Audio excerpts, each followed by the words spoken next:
کسی کو بھی رقم دیتے وقت یا رقم لیتے وقت آپ نے کن باتوں کا خیال رکھنا ہے، اور اگر آپ ان باتوں کا خیال نہیں رکھیں گے تو آپ خاصی مشکل میں بھی پھنس سکتے ہیں۔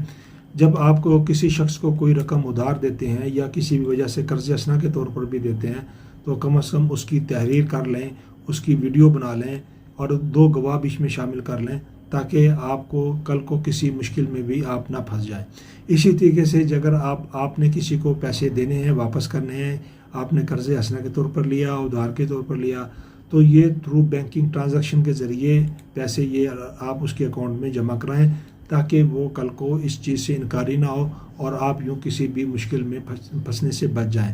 تو لہٰذا کوئی بھی معاملات ہیں اس کو بلیک اینڈ وائٹ میں ضرور لائیں، اور کم از کم گھر والوں سے مت چھپائیں اور ان کے نوٹس میں لائے بغیر اس قسم کی کوئی بھی باریک واردات آپ نہ کریں کہ خاموشی کے ساتھ کسی سرمایہ کاری کے لالچ میں آ کر اپنی رقم جمع پونجی کسی شخص کو بھی دے دیں۔ اب اگر آپ بلیک اینڈ وائٹ میں اس کو لے کر آئیں گے تو کہیں کسی سٹیج پہ بھی عدالت سے آپ ریلیف لے کر آپ کسی بڑے نقصان سے بچ جائیں گے۔